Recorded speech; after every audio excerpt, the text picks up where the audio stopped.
Hello! Welcome back to the diesel here again. Okay, I couldn't resist it. I'm going to take it to bits.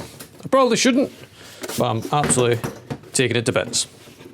If this video is upside down for you, I apologise, but it's the only place I could put the camera. First things first, this little vent cap has to come off. It's just a thin plastic part. Then, two clips here. Two clips. This is inside. Woo! Not a lot to see inside, but let's delve deeper. I think this back end just clips on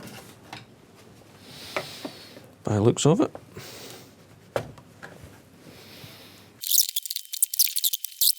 Stop being a dick. Here we go. More force required. Another plastic part.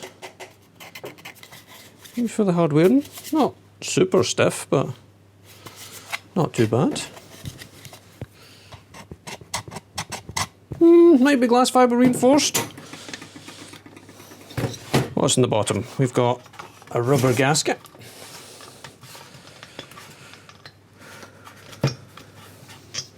No screws under there, just rubber gasket. Does that mean that this bottom piece should sort of slide off once you... Can you manoeuvre it round the... Oh! I think we can, boys. And girls. Does that let us...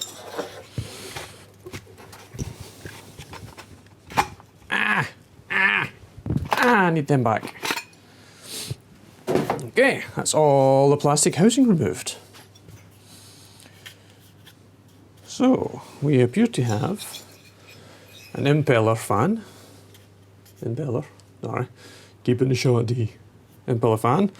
Blows over the whole unit. Matching all the burnings done here. Appears to be the electric motor in there. Here's the control board. We'll whip that off. Now, one of these two is going to be the glow plug. I'm going to guess that one because it's got a lot thicker wires than this one. And this one's either a temperature sensor or an optical sensor. Now let's find out which. First things first, we'll take the control board off and have a look. What we got? Hex. Hex. It's 4. Dis.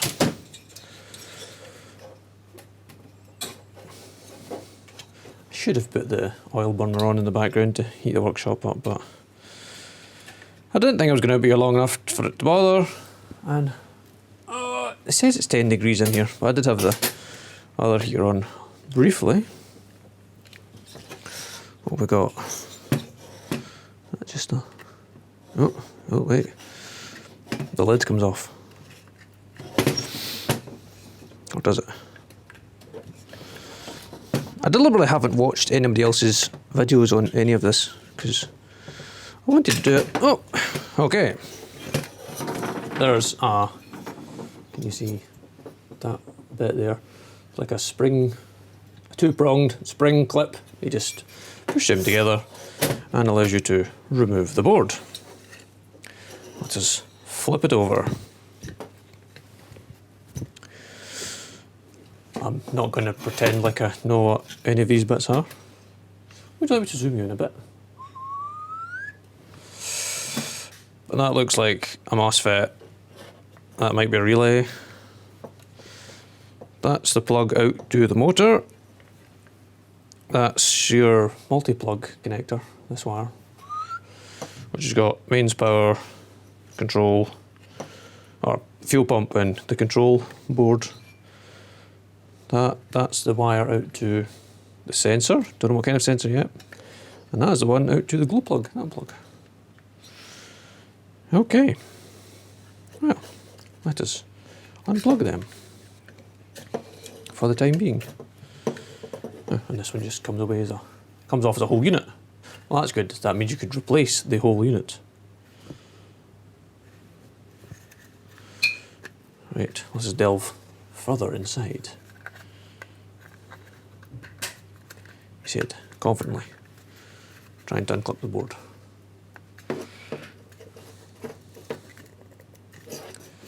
Go on now. Here we go. Ooh, lots of chips. Chips and things and...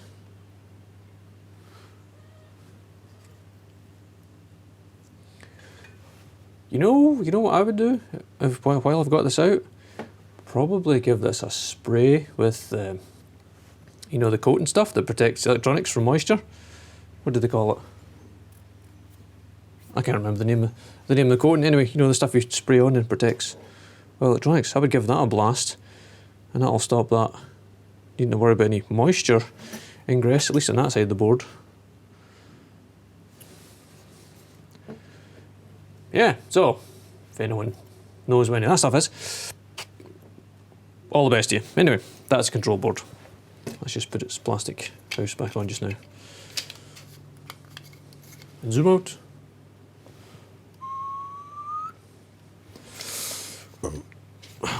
So there.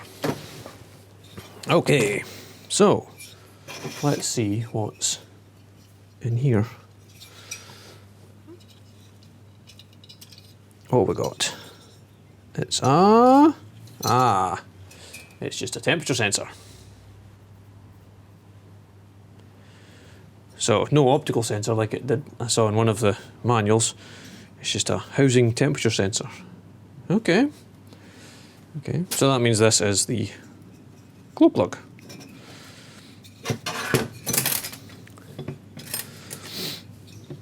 Oh, and there's the fuel input pipe. Now let's try and get the rubber off this. Glow plug. And in there is the said glow plug. That looks a little bit tricky to get out, if I'm honest. But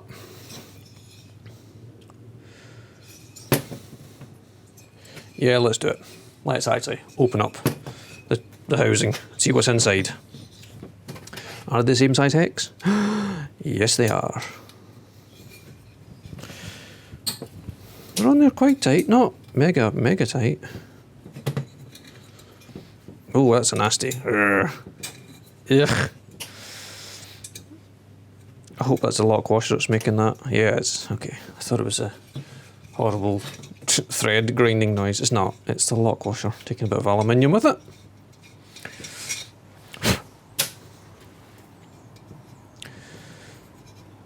Let us peer into the belly of the beast.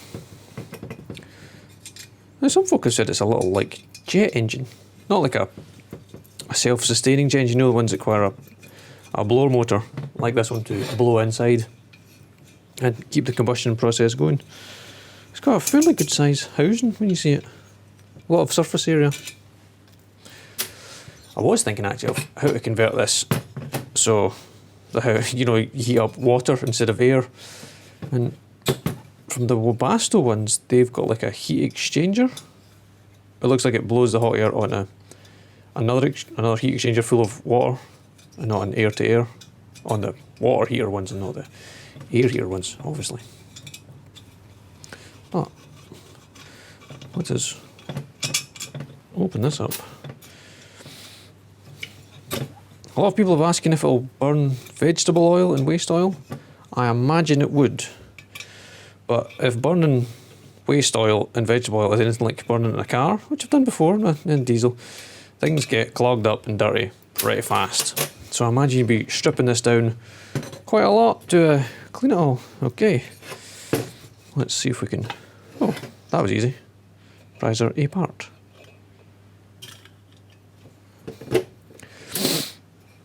Okay, so this is the inside of the turbine. It's got a... Oh, wait a minute. Look at that. Is that an outlet or an inlet? See the port in there? Next to the gasket? See, I'm looking at this fan like... Oh, wait. Where's the in? Is there an inside? An inlet side? Where does it get the air in? It must. Ah. I apologise for being a complete and utter idiot. I realise I am holding on to the air intake the whole time. Don't worry, I'll work it out later on. And spools air out through there. I bet this is a press fit. Yeah, you probably couldn't get that off without either A, breaking it, or B, never getting it back together. It's just, they're just press fit parts. You can see the, I don't know if you can see the, not grooves, but the marks in the shaft where it grips onto the plastic. So that spins, gets you your air output, probably with a slight compression ratio, very slight. Oh, what is this? What is this? Oh, the burn chamber. That doesn't move. There's your, that's the glow plug. Doesn't look very big, glow plug. Ah, glow plug, fuel straight onto glow plug and in there. If you can see the angle, all the inlet blades are all angled, so it must match the swirl of a turbo. Not a turbo, but you know the blower fan motor. So it comes at an angle, so it goes straight in that chamber. Shall we delve deeper? This is quite exciting, this actually. I'm liking it. All the fastenings are the same size. Oh, time to go. Advanced fastening.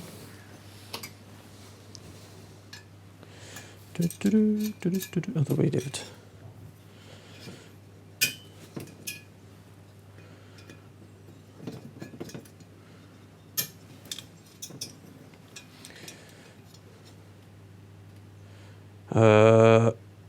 Probably gonna have to take that glow plug out first. What size do we think it is? It's not a 13, that's for sure. How about a nice 12? It is a 12. It's also not very tight. Well, that's good. I'll take the glow plug out. Oh, it is a little teeny tiny glow plug.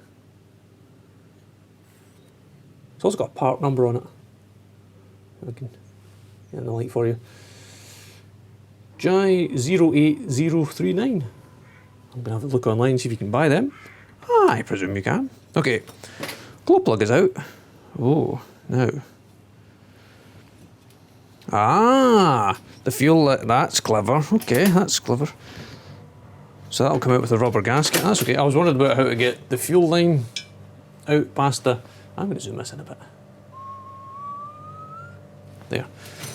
I was worried about how you were going to get the fuel line out past the housing, but there's like a rubber plastic block there, and it should all come out in a one-y. So, let's get these 3 hex out. I'll set these over here.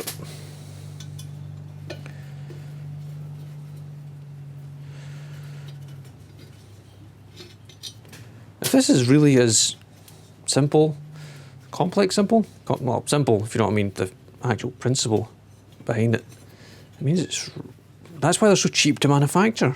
I mean, once you've got the basic tooling done, there's no, it doesn't look like there's any super high precision parts. Right, this is just the fuel line holding this in now. Oh, there it goes. Slide out past that stud. And out it comes. Ooh! It's just a little burn chamber inside there. Not a diesel, not a jet engine. It's just a little hot chamber in there. Sounds all steel. Well, it must be steel because it's got a welded edge. So, fuel, glow plug sits in there. Fuel gets dripped in right next to it. There's a swirl of air from the blower motor into the burn chamber inside, where obviously you get a nice lot of turbulence and whatnot, and you get your burn in there.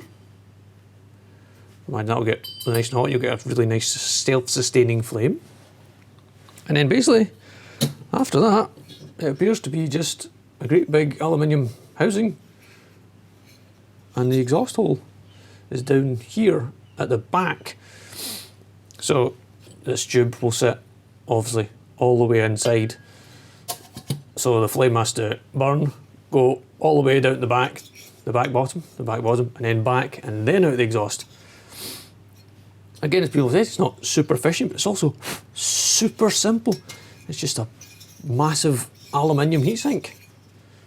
Wow, that's like really easy to take apart and maintain and probably, oh, pardon me, probably even fix. That's pretty impressive. I'm glad I took it apart now.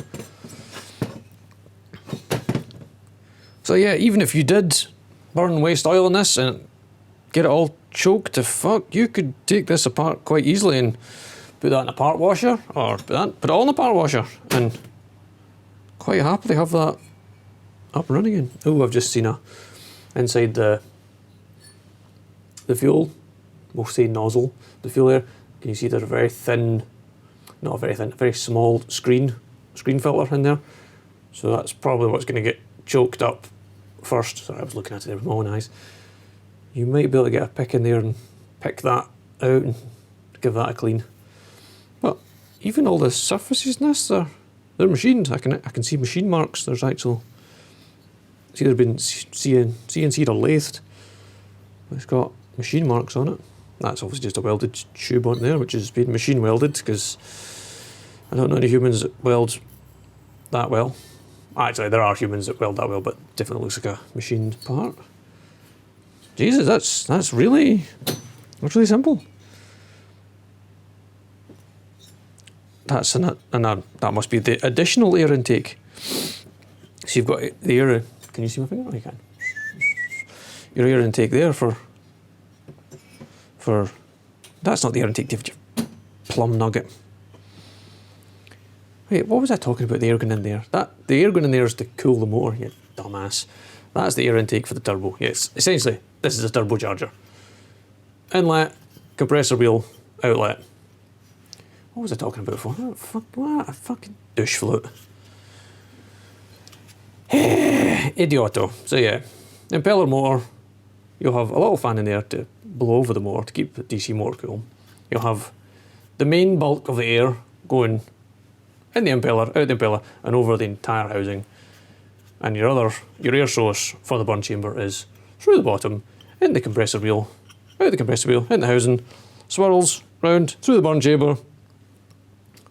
Once the fuel's added, and you get a lovely burn in your burn chamber, which is remarkably clean in there, because we've only been burning diesel and kerosene, so it's actually really nice and clean, which is impressive. That's great. So back out. Oh, that's really good. I'm even more impressed now. There is a very slight noise off this. You won't be able to hear it. I can barely hear it when I'm spinning it. But I think it might be in the motor. It's got a very slight cogging, very slight. Perhaps a noisy bearing. People were saying if this fan was hitting the housing. I don't think it's hitting the housing, but it might be once the cover's back on. But that's where some of the noise is. I don't think it's that noisy. Not compared to the Fireball heater or any other heater fans I've got. Okay, let us put it all back together, as it should be fairly straightforward.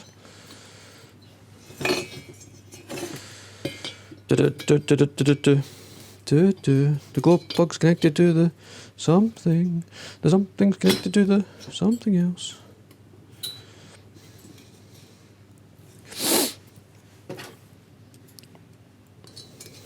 I wonder what the gasket material is. I wonder if it's assuming it must be a fairly high temperature gasket.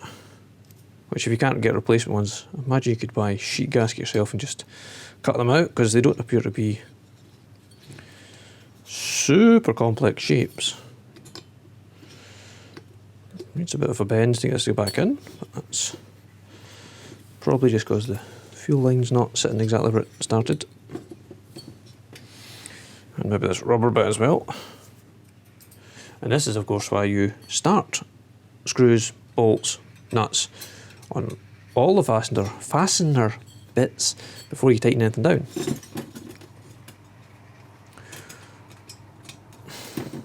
He said. Yes, it's taking a little bit of juggling to get it to go back into. Also, some of these edges are pretty sharp in here. You might want to watch your fingers. I could have put gloves on, but just to keep my hands warm, maybe. But yeah, I'm taking it apart for what do you call it? not assembly. Maintenance, that's the word. Jesus wept. Maintenance is fairly easy. I mean, if I can do it, pretty much everybody can do it. For getting the glow plug out, I don't think you have to take it all to bits to get the glow plug, because if that was a 12, if you can manage to get a 12 socket in, I don't know how you're going to get past the wires though. You're going to like an open 12, you know, like for a lambda. I don't know if you do anything that small, you know, you get ones for lambda sensors, they've got the wire missing. Although going by the feel of it, this was just hand tight. So you could probably just get a pair of pliers or something and just gently prise it off. Let me just make sure these are snug. Not super tight because you're into aluminium. You don't want to strip those fasteners, but you also don't want them coming undone. Click, click, click, that's it. Okay, let's put the blower turbo compressor wheel thing back on, or even try and get it right around. It just sits right on there. Wow, that was really easy. And put all the fasteners back in. Here's another thought. Could you take it out of its plastic housing like this and build something in metal? A metal housing for living. Even put it in a piece of pipe, perhaps. Because all you need is the inlet-outlet holes and the fuel holes in the bottom. And then you wouldn't have to worry about, you know, fire, plastic melting like that if it was in a metal housing. Let me just snug these down and then we'll tighten them up. But yeah, wow, that's super simple. Granted, Webasto and Eberspacher, if you're German, they obviously did all the development and the research into building these in the first place. And granted, that's why they're so expensive, but I just can't see them justifying the price of that much for, you know, nowadays. Like, sure, when they first come out and they'd just developed them and nobody else had it like this, but now there's, you know, the machining process, you could, well, obviously they're banging these out for, you know, and making a profit at £120. How, I can't even imagine how they're making these, assembling them, shipping them for £120 and actually making a profit of any kind. It's insane. I'm not complaining, but again, we want these tight, but not super tight because we're just in aluminium. And you're all going, David, you forgot to put the glow plug in and use your spanners to tighten up. I did, but I also want to see how you get it in from the outside. Because I don't think I want to hope you don't have to disassemble it every time you want to change the glow plug. Although, to be fair, it is only 4 cap screws, bolts, cat bolts. That's what you Americans call them. Or what you call them. I just call them hex bolts. Anyway, right. Glow plug hole. Guinea hole. I should turn it so I can see it. That's better. It's not the nicest of fits, granted. It's sloppy threads, but it's going in. Right. Can you get a 12mm spanner? No. Can you get a 12mm socket? No. How would you tighten that up? I'm now thinking for you. How would you get this in or out? You could you get a pair of pliers onto it? A pair of long nose pliers? One moment, please. Okay. Pair of long nose pliers. Because it doesn't have to be mega tight, just a little bit. Oh yes. You could just give it a wee nip. Can I say nip? Oh, I've said it now, so there you go. Now, I'm not sure if I'm tightening it or just getting my pliers stuck in against the housing. Or if I'm actually gripping the housing, that would be even dumber. Okay, it's in, and it's hand tight, just like it was before. We'll put our protective rubber grommet back at the top of it. Okay, essentially, that's that. And the temperature sensor, which is just a temperature sensor by the looks of it. You could get a multimeter out if you really wanted me to, but is that ceramic? That's a ceramic part. That's absolutely ceramic. Wow, that's impressive. Yeah. It goes over there. Where did this spring clip go? Spring clip on a ceramic part, and then those wires are inside there. Like that. It functions as a 2-job. Here we go. That holds that in. And that's it, essentially. Essentially, DC motor, glow plug.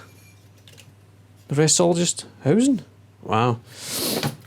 Oh well, might as well put it all back together now. Oh, which way does it go? I hope it goes that way. It's a bit footery. But once you know what you're doing and where not to jam your fingers.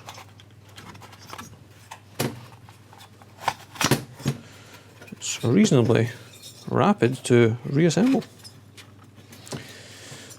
I've just noticed that these plastic, let me zoom in again.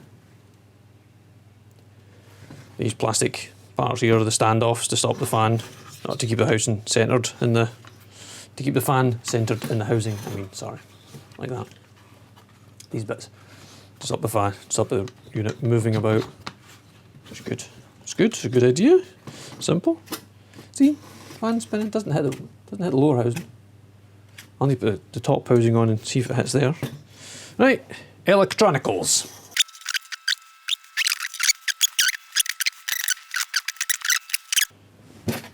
Cap screw. This one doesn't need to be tight because its only job is to hold the electronic box in place, which has got a bit of a rattle to it by itself.